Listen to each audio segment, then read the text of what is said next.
Hi, good afternoon, everyone. Good day, good morning, and good evening, whatever time you are.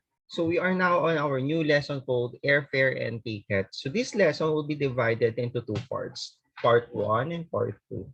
So in this lesson, we're going to discuss the rationale that surrounds fare and tickets. No? So ito kasi yung pinaka-importante, bakit natin siya kailangan pag-aralan?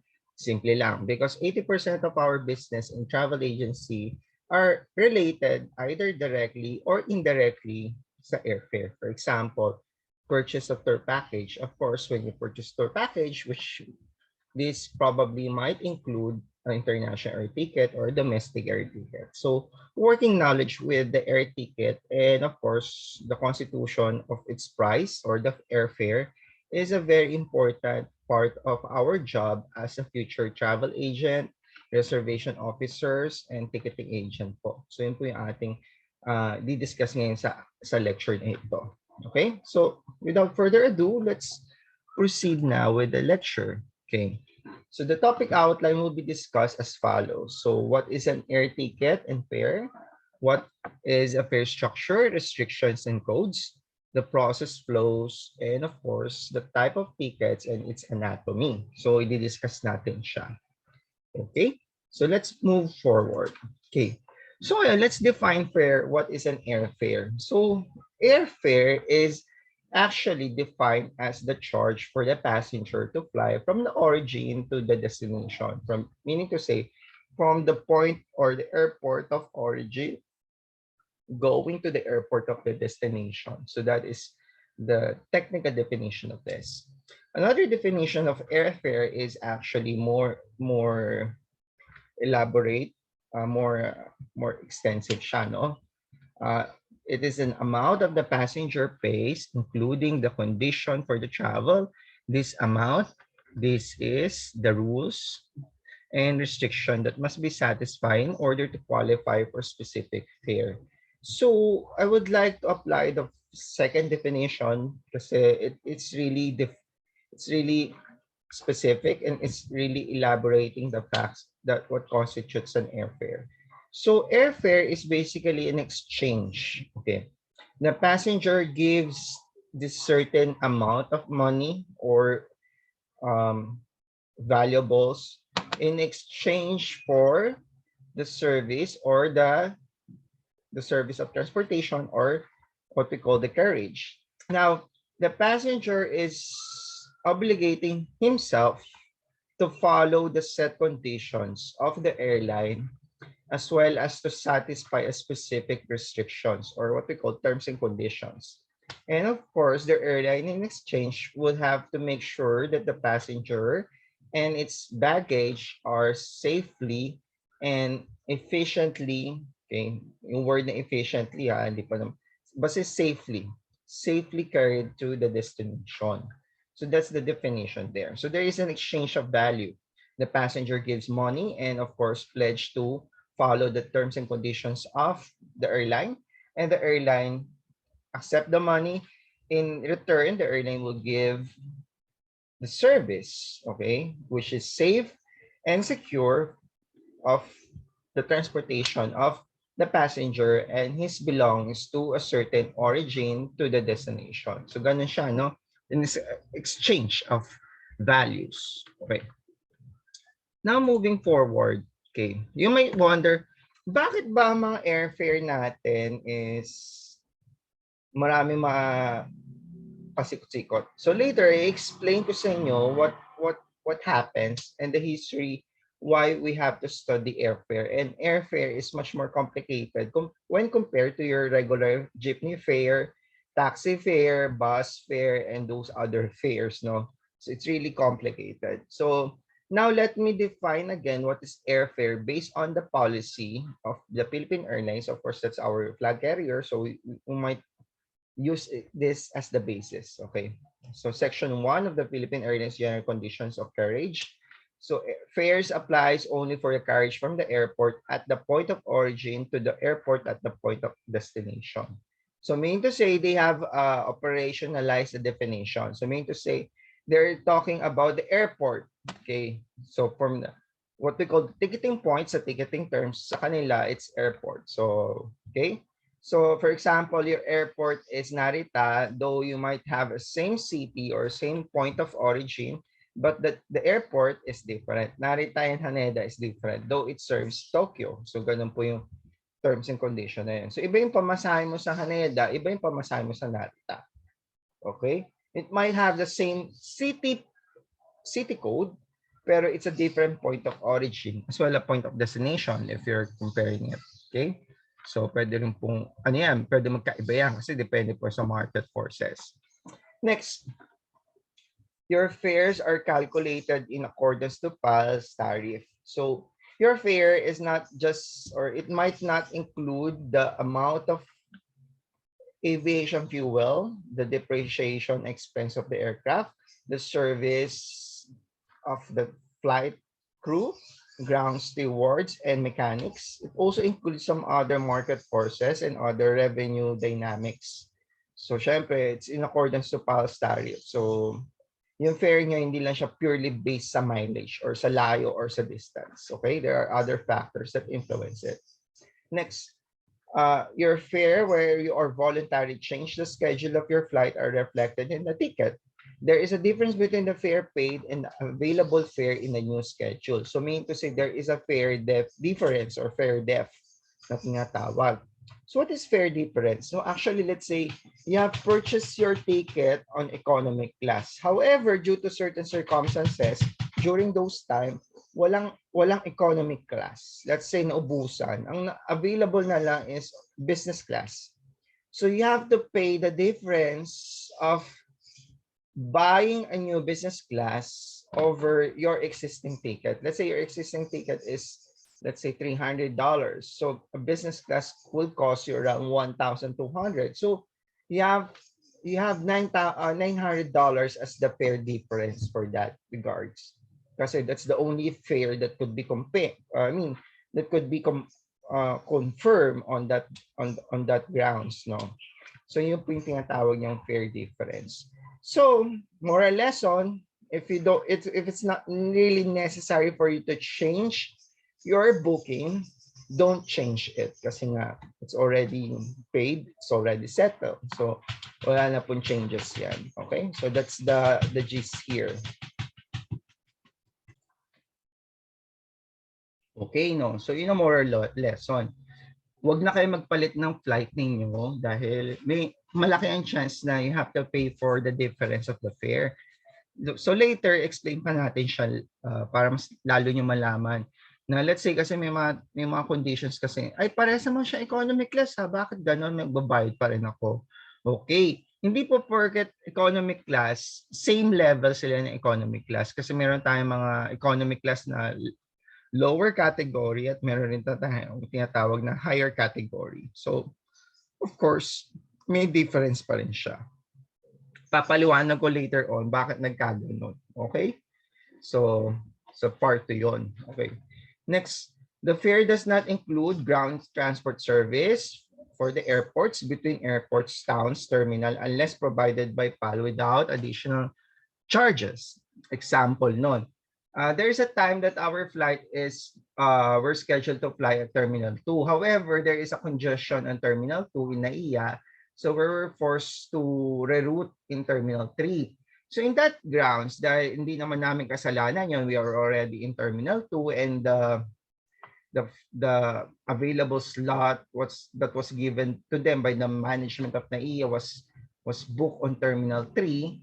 So the passengers are transferred in that Terminal 2. So of course, wala siyang bayad. So the Philippine Airlines provided a bus going there. Okay? So ganun siya. Now, let's say, ito rin. Let's say, nagkaroon ka ng problema. Okay.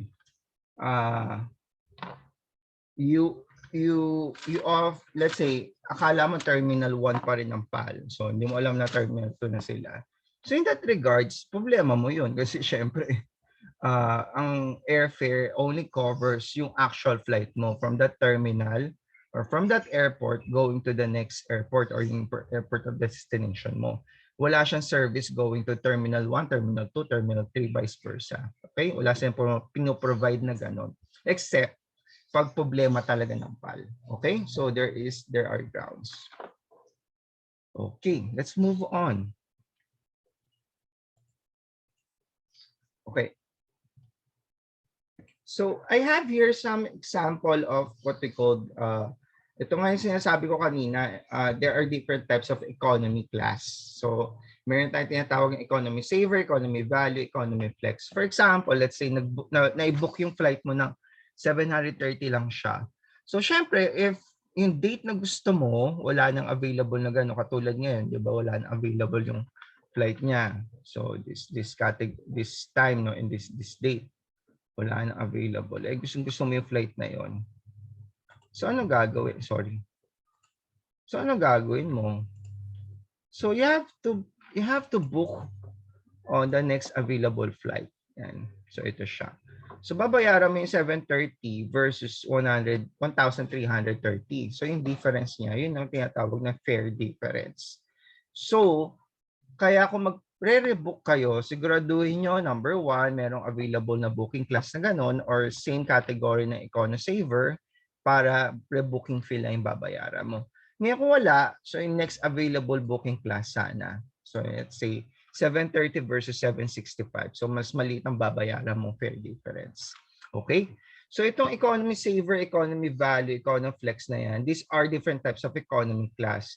Meron siya mga restrictions, terms and conditions na magkakaiba. Again, ang presyo ng airline, hindi lang siya solely based sa air mileage or sa layo. It's also based on the restrictions, class of service, and other factors that might influence, such as yung marketing and also the competitive forces, diba? So it might be the factors there affecting them. Okay? So explain pa natin siya ng husto sa latter parts. Okay. Now again, airfare is different from applicable taxes, fees, and charges imposed by the government authority. Airfare does not constitute your surcharge. Airfare does not constitute your terminal fee. Airfare does not constitute your aviation taxes. Aviation taxes dito, aviation taxes sa bansang pupuntahan mo, and other taxes and relevant surcharges. Okay, it's just basically represents the cost of transportation bared by the airlines. Yun lang siya. So in that reason, the air ticket is quoted in that kind of category. Category for airfare. Okay. So magkano? Let's say the airfare is around 100 or $1,000. Yan.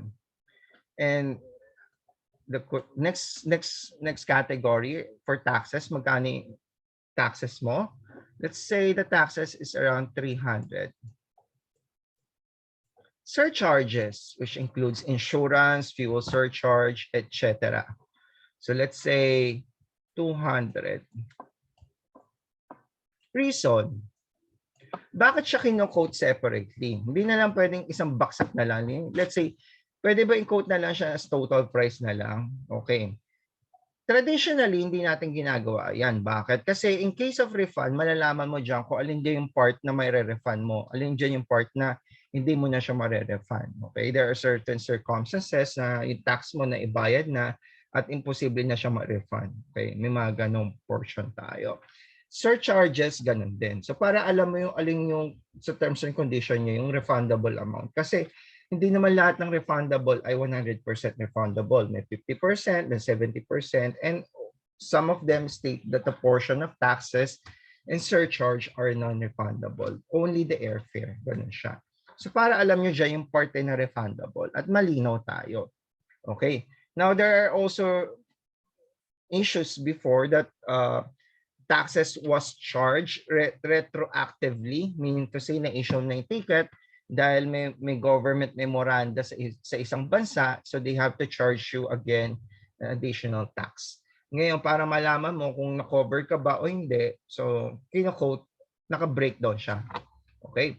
So pag kinote na natin siya, total price ng ticket na kailangan bayaran or i-charge sa'yo ay 1,500 dahil 1,000 is yung airfare mo, 300 yung taxes, and 200 yung surcharge. So saan nakuha yung taxes? Yung taxes po galing po sa Philippine government kung saan ka galing at yung sa government ng connecting city mo kung connecting flight ka at destination mo. Okay. Yung let's say pupunta ka ng Los Angeles, so may US tax yun. So babayad ka ng US tax doon. Okay? So of course that covers your terminal, the use of terminal, yung airport nila and other relevant taxes. Actually sa Philippines maraming taxes tayo pag mag-abroad ka. Okay? So go. And by the way, just to share you a trivia. Sa Philippines po, every Filipino citizen that goes out in the country must pay 1,620. So 1,620 pesos bawat labas ng isang adult passenger sa Philippines. Pag bata, of course, syempre, reduce yun. So kalahati, 750. Okay, 750 or 700. So kalahati, 160. 1,620 yun, di ba? So mga ganon. Okay? So bakit may ganun tax? Kasi it is intended for the government to have additional fund for the scholars po ng tourism, development of tourism infrastructure funded under TIESA. So bayad tayo ng bayad kada alis natin.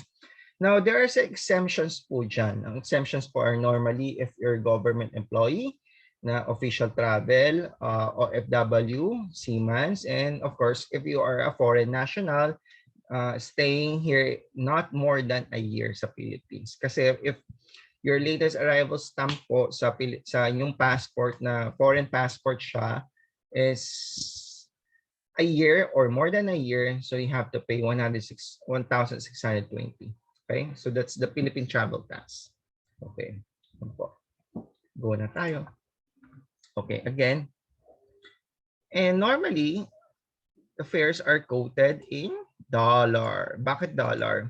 Okay, dollar siya kasi ang dollar po ang ating international currency po siya. And also, dollar is stable kasi every time yung Philippine peso is being converted against the early exchange rate. So we have the early exchange rate. So early exchange rate is normally above the foreign exchange rate set by the Bangko Sentral ng Pilipinas or BSP. So normally, let's say the foreign exchange rate ngayon is nasa 51.75. Ang early exchange rate natin is nasa 53.22. Mas mataas siya ng piso palagi. So it's always in anticipatory in nature. So ganun po yung early exchange rate. Okay? So pag mataas ang peso, winner kung magbabayad ka sa dollar. Kung mababa ang peso, okay, or mababa ang peso, mas better kung magbayad ka peso. So kaya tatanungin nyo rin po yung kliyente kung peso pay or dollar pay. Kasi kung marami po sila magpapa-issue ng tickets, let's say 20 po siya at nagkamali kayo ng issuance, in-issue nyo as peso, dollar pay pala, so lugi po ang yung company kasi matatalo kayo sa early exchange rate. Okay, so let's move.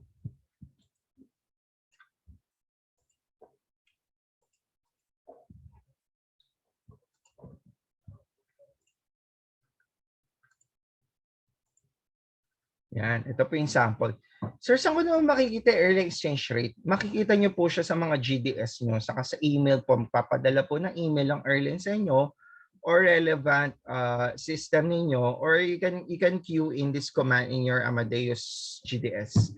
Let's say FCQ 100 USD. So that's the conversion. So please convert the 100 USD into, let's say, Mexican peso or yung local currency nyo. Okay. Again, early exchange rate is not the foreign exchange rate set by the Bangko Sentral. Next. Ito na tayo, air ticket. Okay. Air ticket means the document of carriage is issued by any carrier. So meaning to say, any carrier refers to passenger liners. No, it might be a schedule or a charter flight. So you have to contain a ticket. A ticket is a contract of carriage binding the passenger and a carrier. So basically, it's a contract, it's a document, it's a legal document. Okay, kontrata po siya. Okay. Just like any contract, there should be a mutual exchange of value, and there is a rules governing the relationship of both parties and sanction for infringement. So let's say hindi nasunod yung terms and condition, there is a chance for you not to be entitled anymore for the service. For example, if the service of the air ticket states that you must be able to fly at that particular date, at particular manner, at a particular terminal, at a particular, um, necessary documents that is required for you, kasalanan mo na yan pag wala kang valid passport. Kasi yun po yung terms and conditions sa ticket. Okay? So, the airline is not liable if the passenger has incomplete documentation. The passenger is erroneously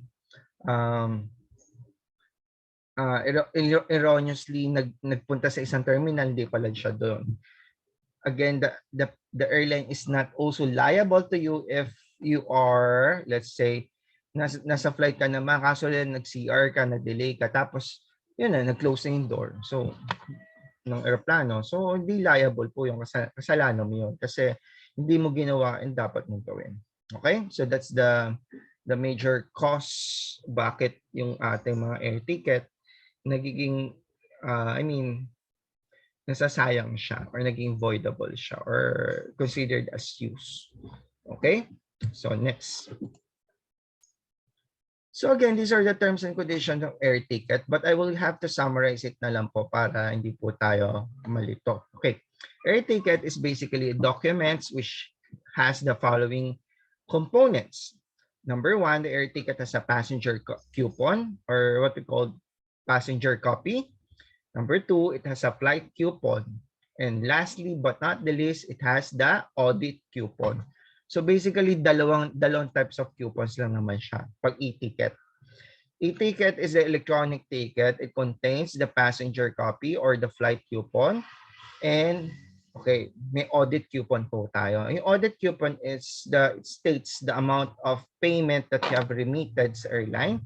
If you are IATA, if you're the airlines, it states the amount of the passenger, kung magkano yung binayad niya at paano siya nagbayad. So, ganun siya. It is used to audit the transaction. Okay, next.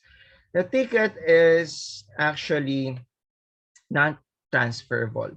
Pag sinabi mo not transferable, it means to say whatever the passenger names that bears in the ticket, it means to say that the ticket is a personal property of that person. You cannot endorse it to another person. For example, hindi na ako makaalis. So, ikaw na lang umalis, kuya. Hindi pwedeng ganun. So, once the ticket was issued in favor to that name or to that person is fully entitled and only have the rights for them to issue, refund, and of course, cancel the ticket. Except for the cases of mga minors. So, syempre minors, di ba? Entitled taga magulang doon. Okay? So, yun po siya. So, hindi tayo makalipad. So, ipatransfer na lang po natin yung flight natin sa kabilang tao. So, hindi pwedeng ganun. Okay? Next. Change name, rebooking, whatsoever, any reissuance might require a payment for a change fee. So, yun po yung terms and condition niya. Next po. Okay. So we are now on the process flows. Paano yung process flow? In the process flow, I'm going to demonstrate to you the manner in which there is an exchange of document at paano ginagamit yung, paano yung proseso ng paglipad ng air passenger para ma-visualize natin siya. At ano yung mga nangyayari, mga transfers of documents and output, kada stages niya. Okay? So let's move. Okay. Sorry. So in this regards, so unahin ko muna pala yung, okay.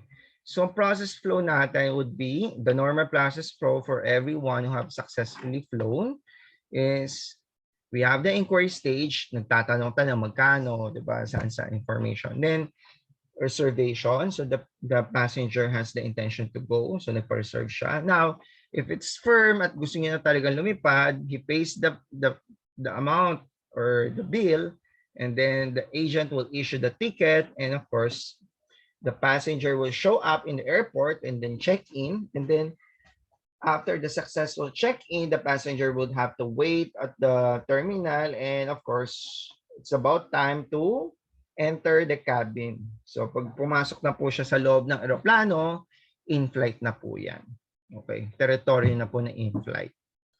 Now, let's say yung passenger mo hindi natuloy. So, na-issue mo yung ticket, so we have to refund that. So when we refund, we determine whether it's refundable or not and how much is the refundable or residual amount. Then we process the amount and then remit it to the passenger or release it to the passenger concerned. Again, kung sino po yung nakapangalan ng tao dyan, siya po pwedeng tumanggap ng pera. Nevertheless, there is an authorization letter. Next. So I'm going to discuss the process flow, which is concerning travel agent. So primarily, it's inquiry, reservation, and ticketing, or inquiry, reserve, ticket. Okay.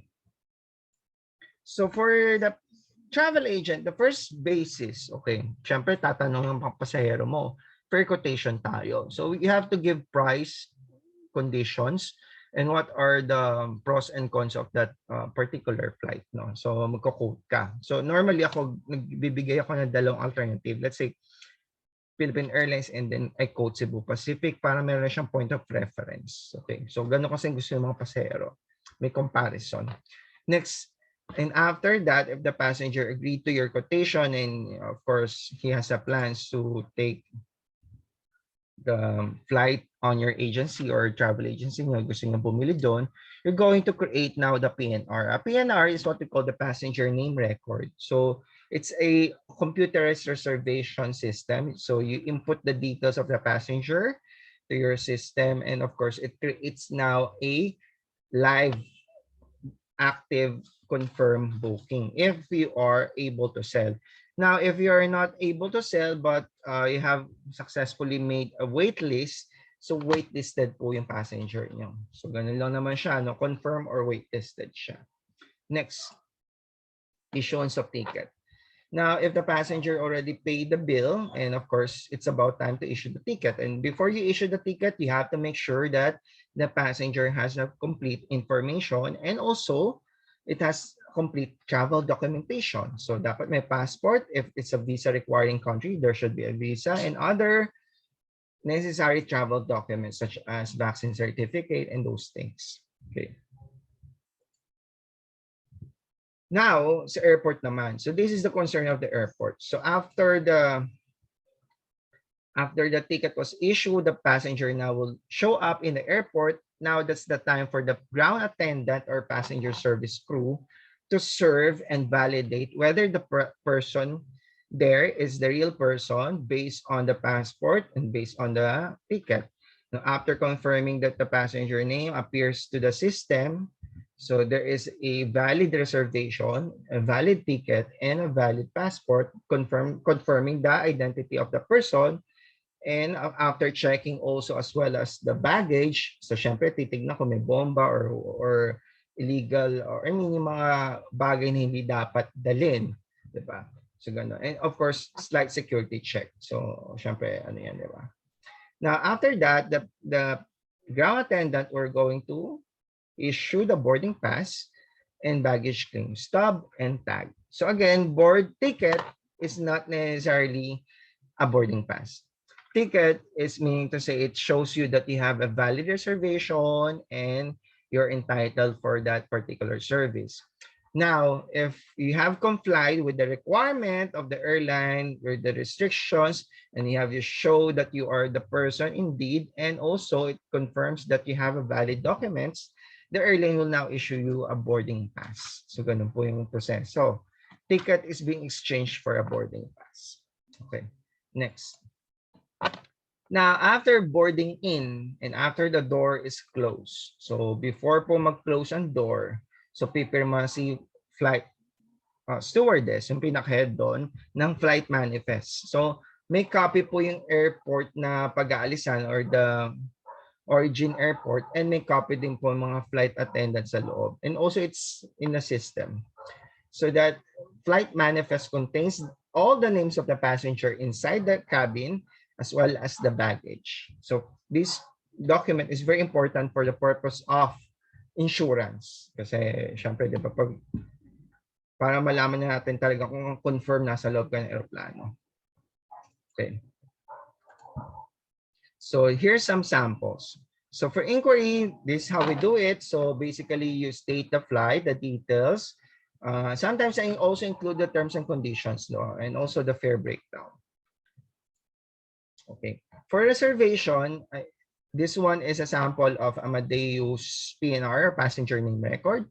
It contains the 5 basic elements or the 5 most known information, such as the name of the passenger that should exactly match the passport, the flight details, okay, yung details ng biyahe, telephone number of the passenger, where to contact, and most importantly, the ticketing or the ticket number, paano babayaran, and lastly, who authorized the reservation. So 5 siya.